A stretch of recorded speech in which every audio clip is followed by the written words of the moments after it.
en la versión de lenguaje sencillo, el Salmo 127, en el nombre de nuestro Señor Jesucristo, con la unción del Espíritu Santo y el amor del Padre Celestial, dice de esta forma: si Dios no construye la casa, de nada sirve que se esfuercen los constructores. Si Dios no cuida la ciudad, de nada sirve que se desvelen los policías. De nada sirve que ustedes se levanten muy temprano y que se acuesten muy tarde y que trabajen muy duro para que ustedes se levanten muy temprano y que se acuesten muy tarde y que trabajen muy duro para que ustedes se levanten muy temprano y que se acuesten muy tarde y que Bueno, estas cosas siempre pasan cuando se hacen los eventos en vivo y en directo. Ya va a sonar de nuevo esta palabra. Bueno, el versículo 2 dice: de nada sirve que ustedes se levanten muy temprano, ni que se acuesten muy tarde, ni que trabajen muy duro para ganarse el pan. Cuando Dios quiere a alguien, le da un sueño tranquilo. Los hijos que tenemos son un regalo de Dios. Los hijos que nos nacen son nuestra recompensa. Los hijos que nos nacen cuando aún somos jóvenes hacen que nos sintamos seguros como guerreros bien armados. Quien tiene muchos hijos bien puede decir que Dios lo ha bendecido. No tendrá de qué avergonzarse cuando se defienda en público delante de sus enemigos. Bien, este salmo habla acerca básicamente del éxito que una persona puede tener. Ahora, el éxito no tiene que ver con que una persona tenga fama, poder, dinero, o que siempre alcance victorias en todo lo que se propone. El éxito no es eso. El éxito más bien es disfrutar de la vida. El éxito en el matrimonio no es que nunca pelees con tu esposo o con tu esposa. El éxito en el matrimonio es que aprendan a superar esas situaciones. El éxito en tu empresa, en tu negocio, no significa que siempre hagas buenas transacciones comerciales y que siempre ganes cantidades importantes de dinero. No, el éxito tiene que ver básicamente con disfrutar lo que tú haces. El don que Dios te ha dado para que lo desarrolles y puedas disfrutar de aquello que el Señor te ha entregado. No puedes frustrarte cuando no sale lo que tú quieres que salga, cuando no logras lo que tú quieres lograr.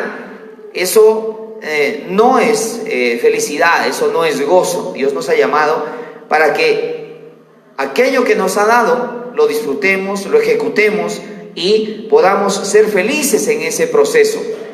Ser felices en el hogar, ser felices en el trabajo, ser felices donde estudiamos. Pero el éxito de la felicidad o el éxito de la vida en general tiene que ver con la presencia de Dios. Cuando Dios está presente en tu proyecto, en cualquiera que sea, entonces tu proyecto va a alcanzar el destino que Dios quiere. Vas a ser feliz. Ninguna persona puede decir que es feliz mientras no tenga a Dios. El ser humano siempre va a sentirse insatisfecho. Va a haber crítica en su corazón, va a haber insatisfacción en su alma, va a haber confusión en su mente, va a haber tristeza en su lecho, va a haber soledad en su mesa. ¿Por qué? Porque no tiene a Dios.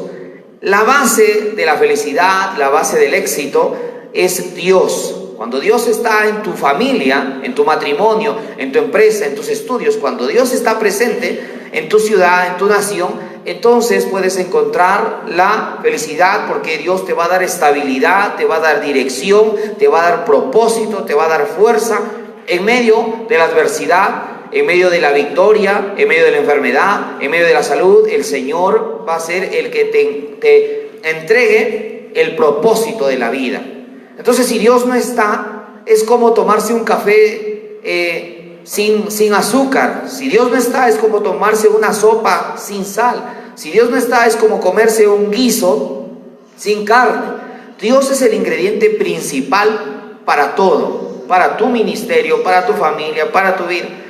El texto aquí, en la versión del lenguaje sencillo que les he leído, dice: si Dios no construye la casa, de nada sirve que se esfuercen los constructores. Si Dios no vigila la ciudad, de nada sirve que se desvelen los vigilantes. En la versión Reina Valera dice: si el Señor no edifica la casa, en vano trabajan los que la edifican. Si el Señor no guarda la ciudad, en vano vela la guardia.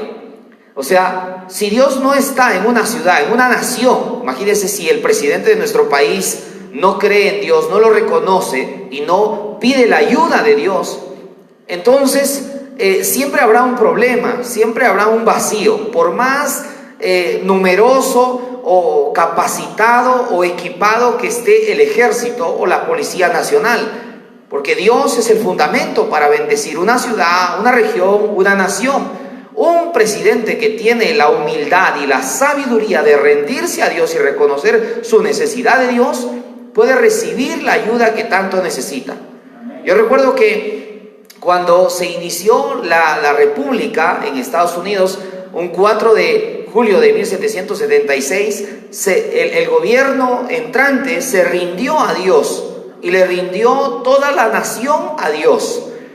Y pusieron a Dios como su guía, como su soporte, como su principal sustento. Y eso fue lo que finalmente encaminó a esa nación, que la ha convertido a lo largo de los siglos en la más importante de toda la tierra.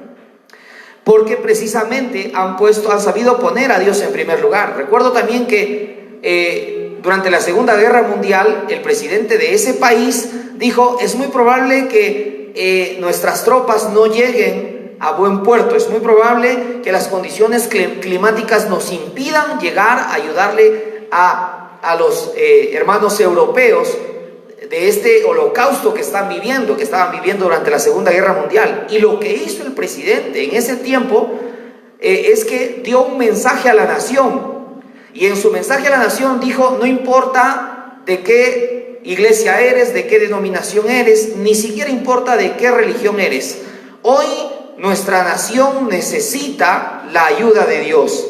Solamente Dios nos puede permitir llegar a buen puerto y salvar la vida de millones de personas que están siendo perseguidas. Y entonces, lo único que podemos hacer es que todos nos unamos en oración, en cada casa, en cada ciudad, en cada estado. Por favor, sométase en oración. Ese fue el llamado del presidente durante la Segunda Guerra Mundial, en plena Segunda Guerra Mundial. El pueblo de Estados Unidos en su mayoría escuchó este mensaje, lo tomó en serio, oró, y finalmente el clima en un instante, en cortos minutos, fue favorable, y la embarcación de Estados Unidos pudo llegar a Normandía, pudo llegar a Europa. Y entonces se desembarcó y se pudo ayudar a la liberación de la crueldad nazi que estaba azotando Europa y el mundo. La oración tiene un gran poder, pero la oración, cuando es direccionada al Dios de la gloria, al Dios de Abraham, de Isaac y de Jacob. No podemos decirle al sol Dios, porque es una creación. No podemos decirle Dios a una imagen, aunque haya sido una persona con una trayectoria impecable, porque es solamente una imagen, un muerto. No podemos prenderle velas o arrodillarnos a San Martín, este argentino que comandó la liberación de muchos países en Sudamérica, porque ya está muerto. Pero Dios está vivo y Él quiere escuchar tu oración, Él quiere recibir tus palabras, quiere recibir tu corazón. Cuando nosotros nos atrevemos a poner a Dios en primer lugar y le rendimos nuestra vida, nuestro carácter, nuestro matrimonio, nuestra familia, todo lo que somos, entonces todo lo que tenemos, todo lo que somos va a cobrar el destino, el rumbo necesario. Porque el rumbo necesario es el rumbo que Dios quiere.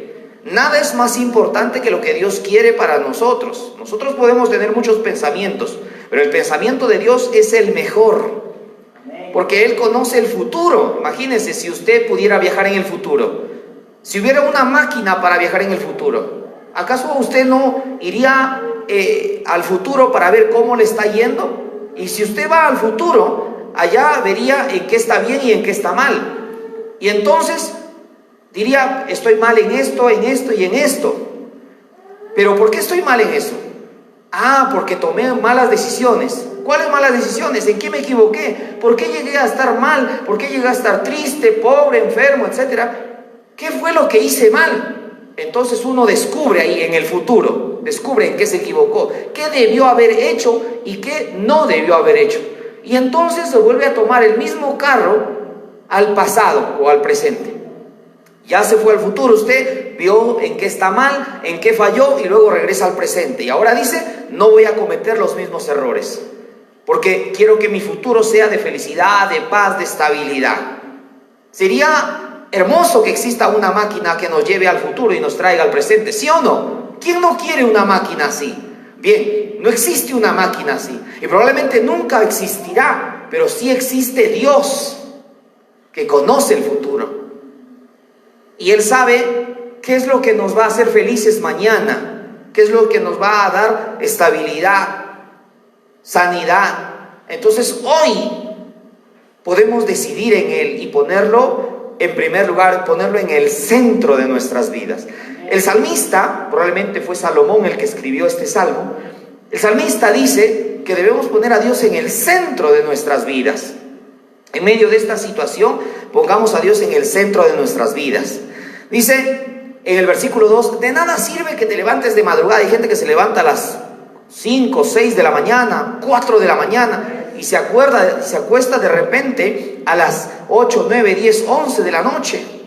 ¿Por qué? Porque quiere ganar la mayor cantidad de dinero posible. Pero aquí la palabra de Dios dice que no tiene sentido madrugar y comer cosas pequeñitas para ahorrar y tener más. No tiene sentido.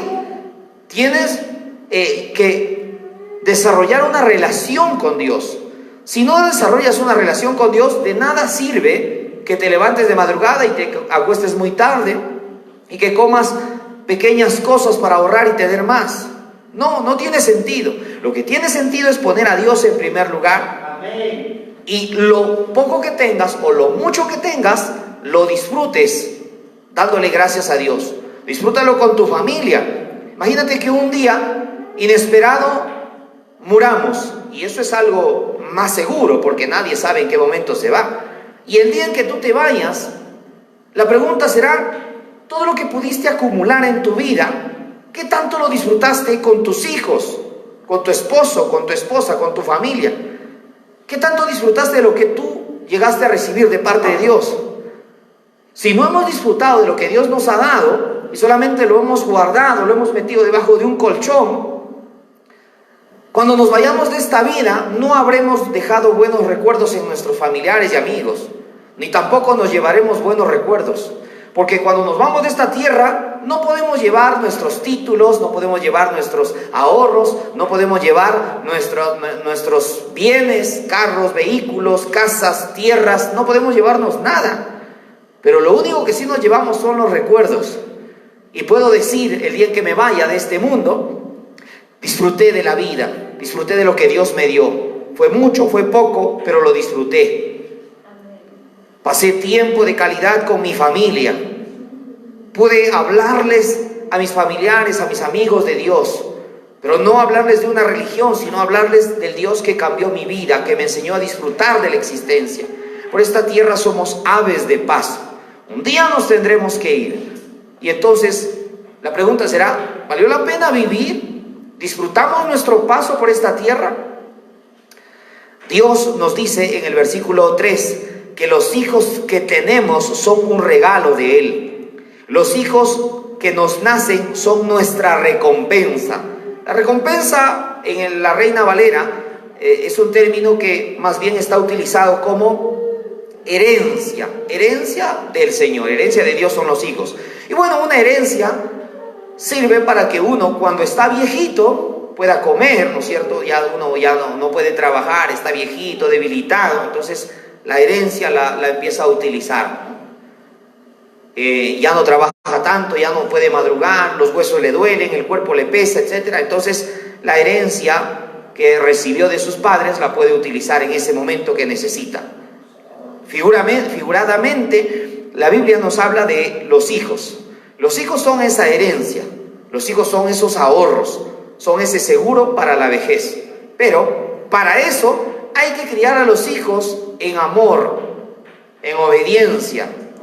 Hay que criar a los hijos sobre todo con el temor de Dios en sus corazones, con el conocimiento de Dios en su mente. Porque si a un hijo solamente le damos educación, entonces llegará a ser un profesional, será un abogado, pero un abogado corrupto, porque no conoce de Dios. Será un médico, quizá el mejor médico, pero un médico ambicioso, que no será capaz de curar a alguien si no ve dinero primero, que no le importará ver morir a alguien desangrado si no ve primero un pago. Entonces de nada sirve dejarle profesión a los hijos si no se les deja el conocimiento de Dios, el temor de Dios, el respeto por las cosas de Dios. De nada serviría que nuestros hijos de repente sean profesionales, incluso que sean pastores, que mi hija sea una gran pastora, pero que no ame a las almas, sino que ame el dinero, y que no ame predicar la palabra, sino que ame predicar lo que la gente quiere oír, porque lo único que desea es fama, poder y dinero. Entonces de nada sirve dejar profesiones, oficios. Tampoco sirve dejar solamente bienes. Imagínense que usted a su hijo le deja 20 carros, a sus hijos, 20 carros, 7 edificios, 3 millones de dólares. Usted se muere, sus hijos quedan ahí con toda esa herencia. Y ahora para que se repartan. Si usted no les enseñó temor de Dios, conocimiento de Dios, respeto por las cosas de Dios, entonces esos hijos en el momento en que usted muera, ellos se enfrentarán, se mandarán matar, se insultarán, se pelearán por un puñado de dólares, por un pedazo de terreno. Entonces nada es más importante que a tus hijos les enseñes la palabra de Dios, les des la palabra de Dios. No digo que no les des herencia, riquezas, educación, propiedades, sí, dáselos, pero en primer lugar, enséñales a amar a Dios, enséñales a respetar las cosas de Dios. Nada es más importante que eso. La Biblia dice en el versículo 4 de este Salmo 127, los hijos que nos nacen cuando aún somos jóvenes hacen que nos sintamos seguros como guerreros bien armados. En la versión Reina Valera dice, los hijos son como flechas en las manos del valiente. Y las flechas tienen básicamente dos funciones. Con las flechas uno mata al enemigo, es decir, se defiende. Número uno, primer propósito de las flechas es defendernos. Y número dos, las flechas sirven para que uno cace su presa y se alimente. El segundo propósito, la segunda función de las flechas entonces, ¿cuál sería? Sustentarnos. Entonces las flechas sirven para defendernos y sustentarnos. Entonces cuando uno es viejo, ya no tiene la capacidad de trabajar, entonces al hijo o a la hija o a los hijos que se ha educado en el conocimiento de Dios, los hijos saben que se tiene que honrar a los padres. La Biblia dice, honra a tu padre y a tu madre. Entonces el hijo, porque eso ha sido sembrado en él, el conocimiento de Dios, del corazón le saldrá, ¿qué cosa? Gratitud. Y la gratitud a ese hijo lo empujará, a esa hija la motivará a no desamparar a sus padres, a no dejarlos viejos, a no abandonarlos o condenarlos en un asilo, sino que los llevará a darles alimento, a darles protección, a darles sustento. Eso es a lo que se refiere esta palabra. Pero un hijo no va a ser agradecido ni va a entregar el sustento si no le enseñamos las cosas de Dios. El mundo no va a ser mejor si nosotros no sembramos el conocimiento de Dios en el corazón de nuestros hijos. Entonces eso es muy importante. Si tú como madre, si tú como padre quieres tener una buena vejez, siembra la palabra de Dios en el corazón de tus hijos. Y el último versículo dice, quien tiene muchos hijos, bien puede decir que Dios lo ha bendecido. No tendrá de qué avergonzarse porque dirá, yo tengo un hijo, tengo una hija, este es profesional, este es ingeniero, este es empresario, este es pastor, etc. Y se sentirá feliz, orgulloso. Y el orgullo no es malo, la soberbia y la arrogancia son malos. El orgullo es bueno. Siéntete orgulloso de ser serrano, Siéntete orgulloso de ser provinciano, siéntete orgulloso de ser campesino, siéntete orgulloso de ser blanco, de ser negro, de ser mestizo, de ser cobrizo. Siéntete orgulloso porque eso es lo que Dios te ha hecho. Yo no puedo decir, uy, nací en la sierra, qué vergüenza, soy un serrano. No, Dios me hizo nacer en la sierra y tengo que sentirme orgulloso de eso. Pero es distinto a sentirme arrogante. La esencia del ser es lo que Dios le ha dado. Y tu esencia es lo que tú eres, donde has nacido, el apellido que tienes, el color de piel que tienes, y de eso no tienes por qué sentirte avergonzado, avergonzada. Si alguien te señala y te critica por ese tipo de cosas, está mal, tú no estás mal. No tienes que cambiar tu aspecto, no tienes que cambiar tu apellido, no tienes que cambiar tu nacionalidad. No, eso es lo que eres, porque eso es lo que Dios te ha dado. Y tienes que sentirte feliz por eso, orgulloso por eso. Amén. Porque Dios nos hizo nacer así, de esta forma, en este lugar. Mis padres son campesinos y soy feliz de eso, soy orgulloso de eso. Soy cristiano, evangélico, pentecostal y me siento orgulloso de eso. Si puedo tener un amigo que sea ateo, una amiga que sea agnóstica y me diga, pero eres un ignorante, ¿cómo vas a creer en la religión? Dios no existe. Yo no tengo por qué sentirme mal con eso. Él está mal, ella está mal, porque no puede respetar mi esencia, mi fe, mi credo, lo que yo soy. No tengo por qué avergonzarme. El apóstol Pablo hablaba muchos idiomas. El apóstol Pablo había estudiado en la mejor universidad de su tiempo. El apóstol Pablo venía de una familia de gente millonaria. Y sin embargo, cuando él se hizo evangélico cristiano pentecostal, a él lo señalaban. Su familia lo discriminaba, la sociedad, etc. La gente de su religión tradicional lo despreciaron. Pero él, ¿qué dijo? Está escrito en Romanos 1:16. Yo, dijo el apóstol Pablo, no me avergüenzo del evangelio, porque es poder de Dios para salvación de todo aquel que cree. Del judío en primer lugar, pero también del peruano, del chileno, del argentino, del mexicano. Entonces no tenemos por qué sentirnos avergonzados de cosas buenas, ni de cosas que son inherentes a nosotros, que son parte de nuestra esencia, de nuestra naturaleza, porque eso es lo que Dios nos ha dado. Amén. En el Salmo 127, versículo 5, dice que debemos sentirnos orgullosos de los hijos que Dios nos ha dado y decir, estoy orgulloso de mis hijos.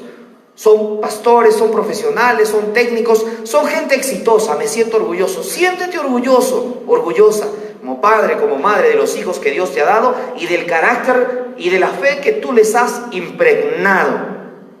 Y cuando tengas necesidades o cuando tengas temores, tus hijos aparecerán para defenderte, para defender tu causa.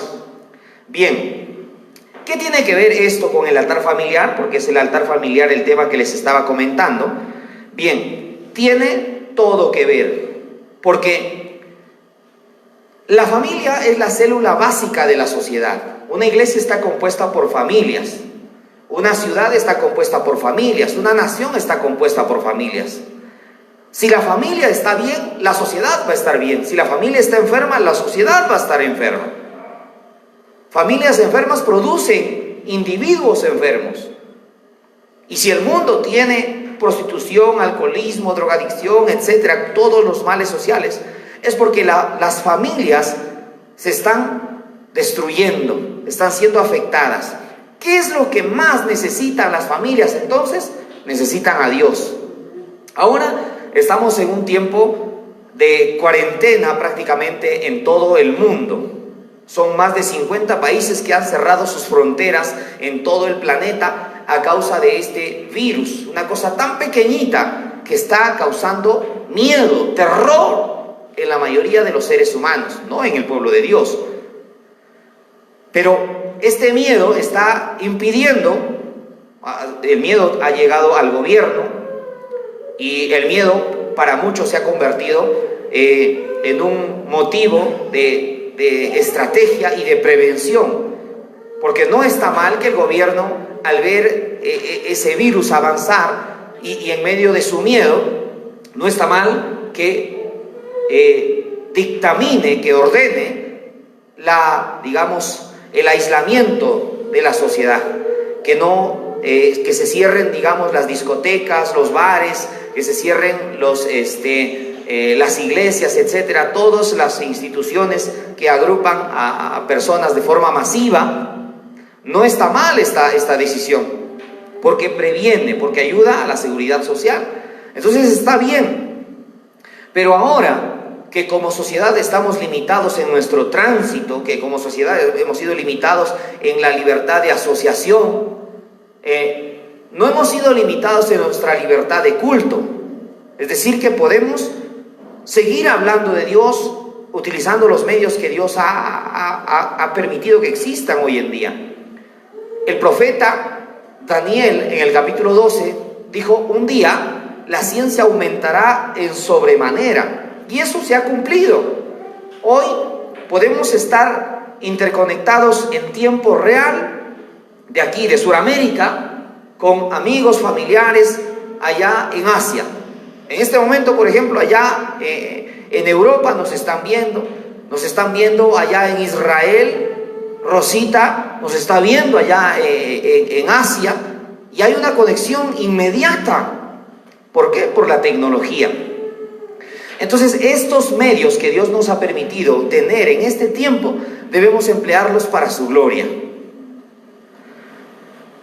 Nosotros, que ya ahora estamos reunidos solamente en familia, durante las 24 horas del día, ya no tenemos excusa para no buscar a Dios. Antes decíamos: no voy a la iglesia porque no creo en Dios, no voy a la iglesia porque el pastor es corrupto, no voy a la iglesia porque no creo en la religión, no voy a la iglesia porque está muy caro el pasaje, no voy a la iglesia porque me da pereza. Y uno prefería de repente ocuparse más en su trabajo, o ir al cine, o ir a una discoteca, etc. Hoy no tenemos esa libertad como sociedad. Latinoamérica no tiene hoy esa posibilidad de decir: este domingo me voy al supermercado, o este domingo me voy al cine, o este domingo me voy a la playa, o este domingo me voy al campo. No tenemos esa opción hoy en día. Tenemos que estar en el seno del hogar, en las cuatro paredes, recluidos por nuestra seguridad y la seguridad de los que nos rodean. Pero no podemos estar en casa las 24 horas solamente viendo televisión. No podemos estar las 24 horas en casa solamente comiendo. No podemos estar las 24 horas del día en la casa solamente durmiendo. No, tenemos que hacer algo más, algo que sea provechoso. Y nada va a ser más provechoso que buscar en familia el rostro de Dios, el favor de Dios. Entonces, este tiempo es una oportunidad maravillosa. No lo veas como un problema, no lo veas como una tragedia, no lo veas como una crisis mundial. No, míralo como una oportunidad para que puedas reunir a tu familia, para que puedas reunir a tu esposo, a tu esposa, a tus hijos, a tus nietos, a tus abuelos, los que vivan allá en tu casa, que tu familia se pueda reunir para buscar de Dios. Llena a tu familia de Dios, llénate en tu hogar de Dios, llénense de Dios. Porque esto pasará, esta cuarentena pasará y tendremos que nuevamente salir a hacer nuestra vida cotidiana. Pero en estos días en los que no podemos salir con libertad, no los desperdiciemos durmiendo, comiendo o viendo televisión. Aprovechémoslo teniendo por lo menos una hora diaria. En la casa de los pastores aquí lo estamos haciendo todos los días después del desayuno. Ustedes también lo pueden hacer después del desayuno, o si no después del almuerzo, o si no después de la cena. Pero tenemos la posibilidad. Hoy no podemos decir: no, es que tengo que madrugar mañana al trabajo, no, es que tengo que ir a hacer un trámite. No, ya no hay excusa. Es una oportunidad maravillosa. No perdamos el tiempo viendo en menos a Dios. Esto no se trata de religión, esto no se trata de un ser humano, esto se trata de Dios y de tu familia. Y es una oportunidad maravillosa para que cada uno de estos días que estamos en cuarentena busquemos el rostro de Dios y podamos permitir que Dios nos ayude. Yo necesito que Dios me ayude, que Dios me ayude a ser padre, a ser esposo, a ser hermano, a ser hijo. Tú también necesitas de Dios. Ese miedo que tú tienes por la muerte que es natural, porque el ser humano quiere vivir, ese miedo puede ser alejado si permites que Dios con su Espíritu Santo te dé la paz que sobrepasa todo el entendimiento, la paz que no es como el mundo la da. Permite que Dios llene tu corazón y el corazón de tu familia. Quizá unos están más asustados que otros, pero la única persona que nos puede dar paz y estabilidad es Dios. Por eso es necesario que en el hogar, juntos, en familia, busquemos de Dios. Si yo les preguntara en esta hora, ¿qué es lo que sacaría de una naranja si la corto en dos y la exprimo? ¿Qué me dirían ustedes? Probablemente dirían jugo. Entonces yo les diría, ¿jugo de manzana? Ustedes me dicen, no puede ser de toronja, tiene que ser de naranja. ¿Pero por qué si exprimo esa naranja va a salir jugo de naranja y no jugo de manzana, de toronja o de limón? Usted me dirá, porque es una naranja y lo que hay en la naranja es jugo de naranja. Y claro, eso es lógico. Hasta puede sonar ridícula mi pregunta, pero a lo que quiero llegar es que Jesús dijo en Mateo capítulo 15, versículo 18, que de la abundancia del corazón habla la boca. ¿Qué significa eso? Significa que lo que yo tengo aquí metido en mi corazón, en mi mente, eso es lo que va a salir de mí cuando yo sea exprimido. La realidad de las cosas es de que tú como trabajador, tú como estudiante, hoy estamos encerrados, pero cuando se reanuden las cosas, tú volverás a ser la misma empresaria, la estudiante, el trabajador y la persona que pase su tiempo allá donde trabaja, allá donde estudia. Incluso en el hogar, en el seno familiar. Y entonces la gente te va a exprimir. ¿Cómo te exprimen? Te exprimen con palabras ofensivas, te exprimen con demoras en el pago, te exprimen con habladurías de ti, te exprimen con humillaciones, con ofensas. El mundo nos exprime. Familiares, amigos, vecinos, compañeros de trabajo, todos somos exprimidos, somos confrontados. Y en el momento en el que somos exprimidos, la pregunta es, ¿qué sale de nosotros? De repente yo puedo decir, sí, de mí sale ira, sale enojo, sale rencor. Cuando alguien me ofende, de mí sale deseo de venganza. Cuando alguien de repente me desprecia, de mí sale ira, resentimiento. Cuando alguien de repente me felicita por algo, de mí sale orgullo, arrogancia, desprecio por los demás. ¿Qué es lo que sale de mí cuando la circunstancia me aprieta? Podemos decir que quizá de nosotros salían muchas cosas malas, pero llegamos a lo que decía inicialmente. De mí va a salir lo que en mí se ha llenado. Y si no he estado lleno de Dios, lo único que me he estado llenando es del Facebook, del WhatsApp, de la televisión, de lo que veía, de la farándula. Entonces eso es lo que va a salir de mí. Pero si por el contrario me lleno de Dios, me lleno de su palabra, entonces cuando la circunstancia me oprima, de mí saldrá perdón, misericordia, humildad, generosidad, fe, templanza, mansedumbre. ¿Quién fue la persona más exprimida en toda la historia de la humanidad? Jesús. Pero Jesús durante 3 años y medio que duró su ministerio, habló de amor, de misericordia, de perdón, de tolerancia.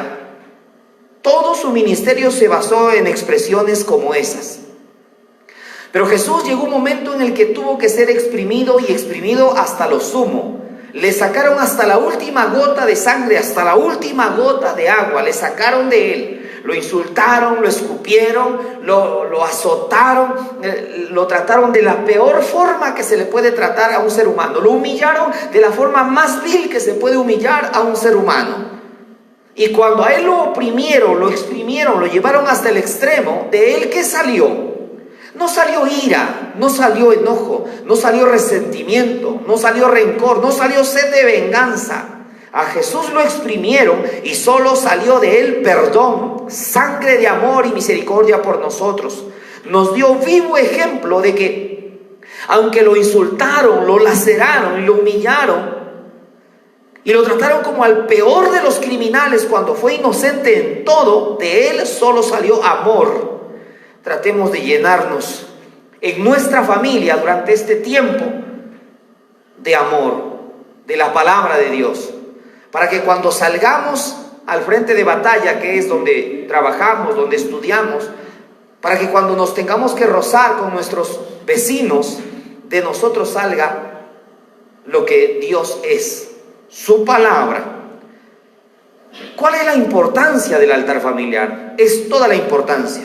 La importancia es total, porque cuando nosotros nos reunimos en familia y buscamos de Dios, entonces vamos a estar tan llenos de Dios que el mundo lo va a percibir, lo va a escuchar, lo va a ver. El mundo, más que cualquier otra cosa, necesita a Dios.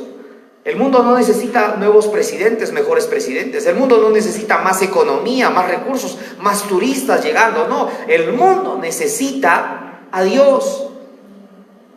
Hay gente que dice, no, el mundo necesita mejores escuelas, el mundo necesita mejores hospitales, el mundo necesita más cárceles. No, el mundo necesita a Dios. Y todo lo demás puede ser un efecto de lo que Dios nos enseñe a construir, a tener, a mejorar. ¿Existe la oración frecuente en tu familia? Si no lo existía, hoy te animo a que levantes el altar familiar. Y si estaba el altar familiar en tu hogar, te animo a que lo mantengas. Pasará este tiempo y lo peor que podemos hacer es dejar de buscar a Dios en familia. Cuando pase este tiempo, quizá no lo podremos hacer todos los días, pero por lo menos una vez a la semana te animo a que mantengas el altar familiar. Este es el tiempo que Dios nos ha dado para que nos reconciliemos con nuestros cónyuges. Este es el tiempo en el que Dios nos ha dado para poder prestarle atención a nuestros hijos y que nuestros hijos se conviertan en nuestros amigos. Que podamos llegar al corazón de ellos y decirle, hijo, ¿qué te está pasando? Hija, ¿qué estás sufriendo? ¿Qué estás experimentando?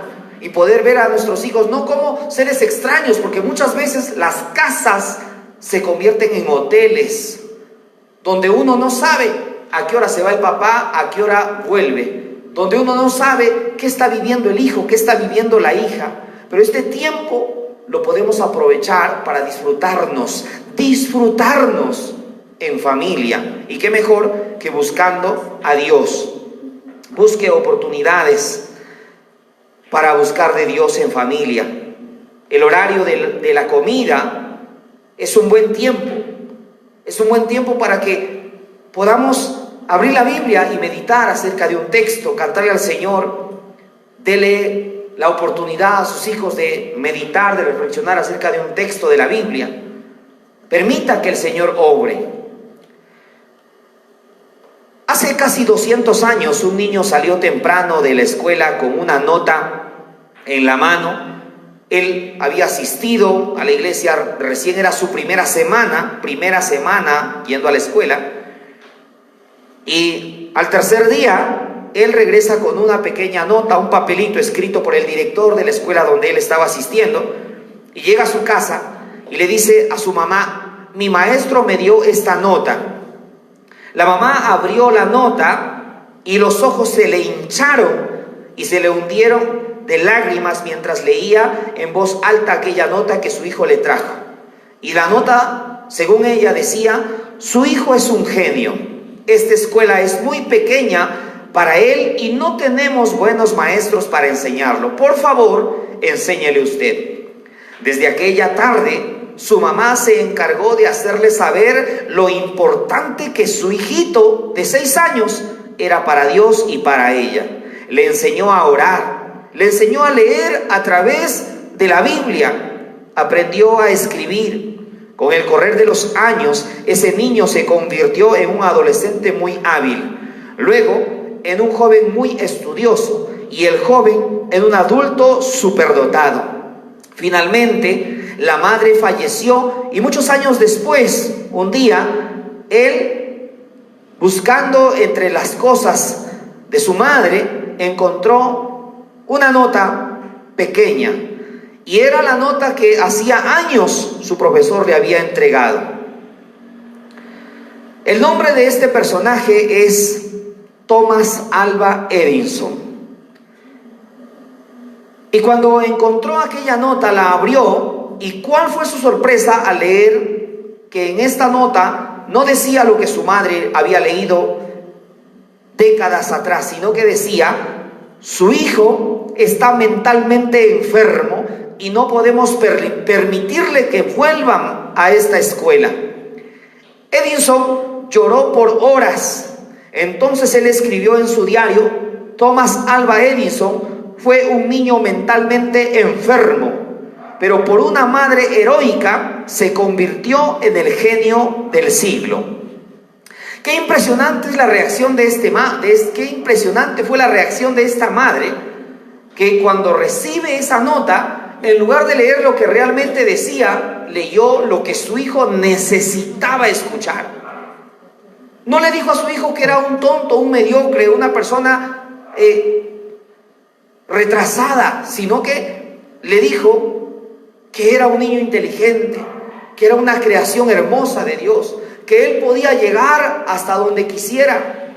Y con el tiempo, yo no me puedo imaginar los años que esta mujer tuvo que padecer con un niño que en realidad tenía problemas para aprender, para leer, para memorizar. Yo no me puedo imaginar qué tanto esta mujer oró y le enseñó a orar. Me imagino que muchas veces le dijo: hijito, mira, ¿por qué no entiendes que así se escribe? ¿O por qué no entiendes que esto es la raíz cuadrada? Me imagino que ella padeció con eso. Y me imagino que ella oró cuántas veces por su hijo, ayunó cuántas veces por su hijo. Me imagino que lo llenó de la palabra y le enseñó a ese niño a creer en Dios y no a creer en sus capacidades o en sus limitaciones, sino que le enseñó a ese niño a creer lo que Dios podía hacer a través de él. Es impresionante lo que esta madre hizo.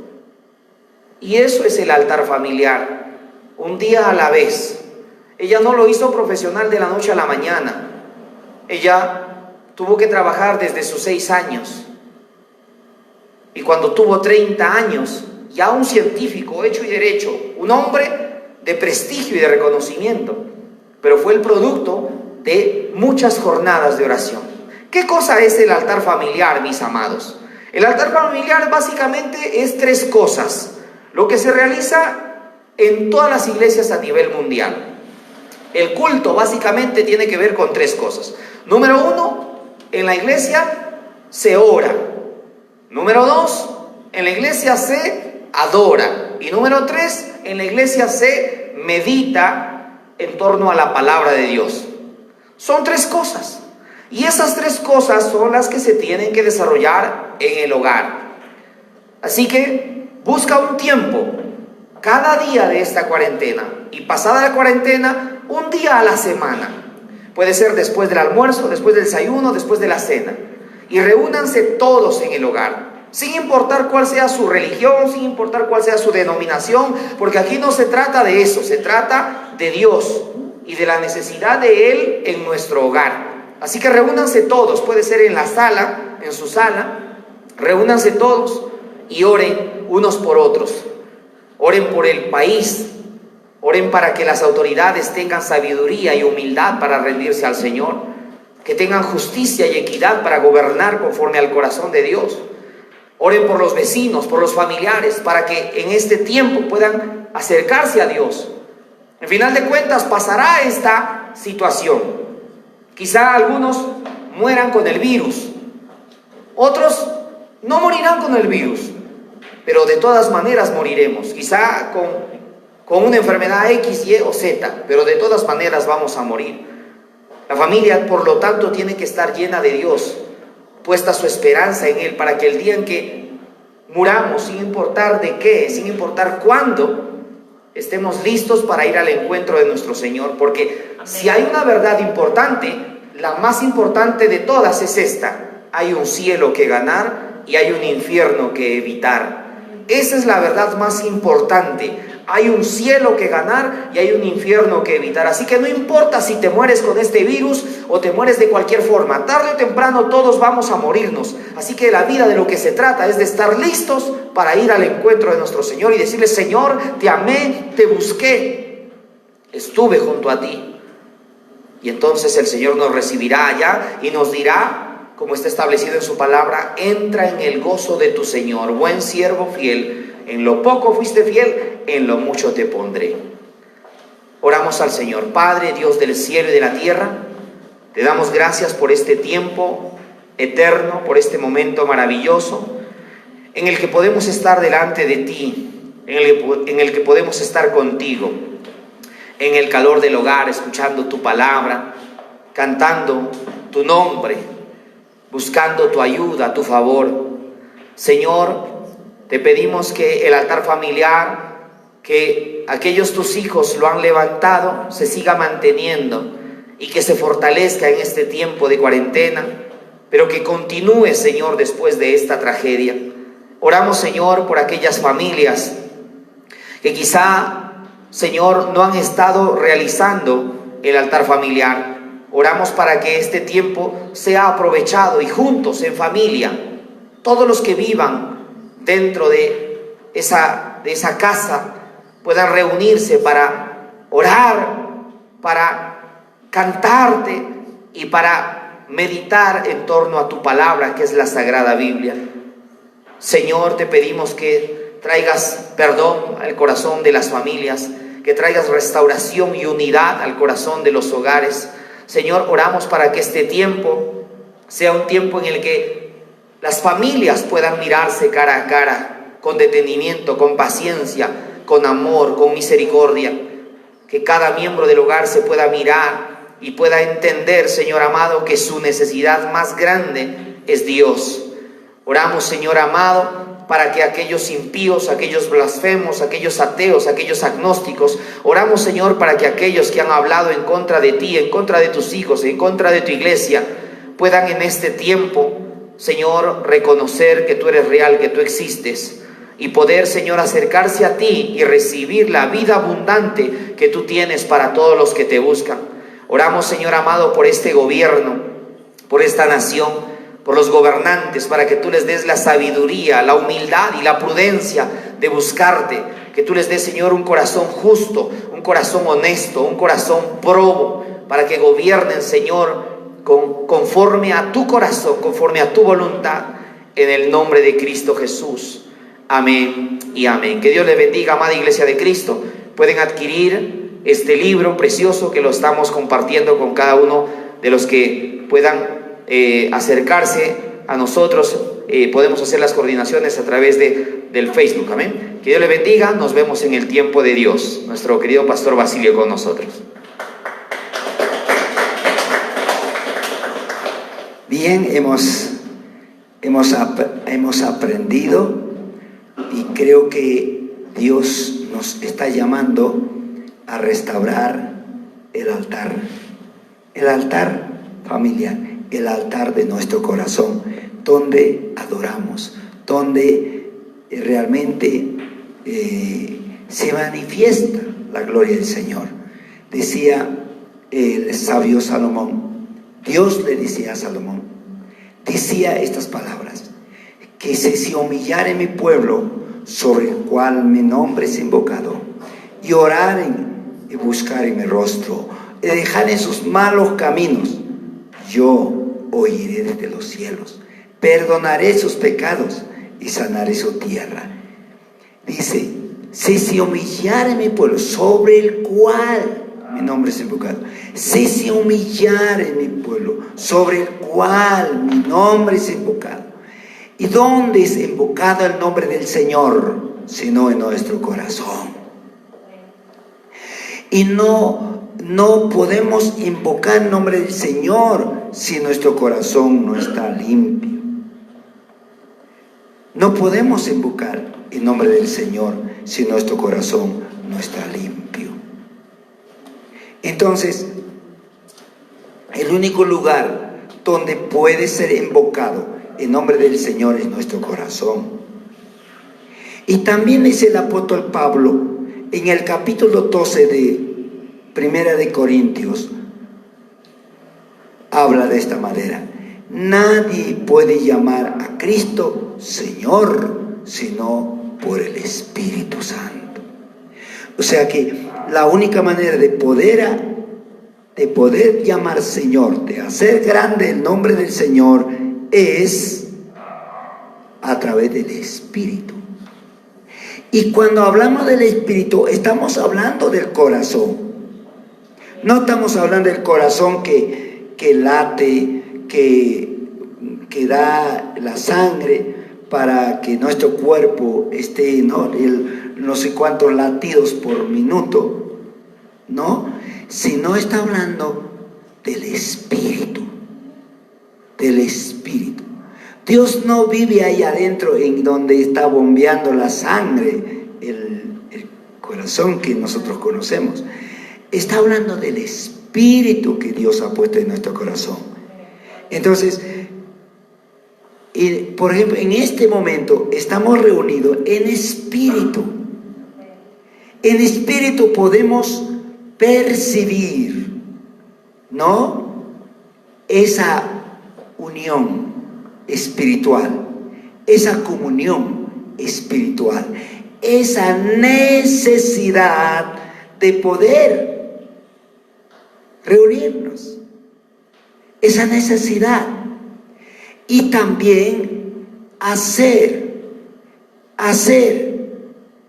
que se llene el vacío que tenemos para Dios. Y no podemos llenar con comida ni con bebida.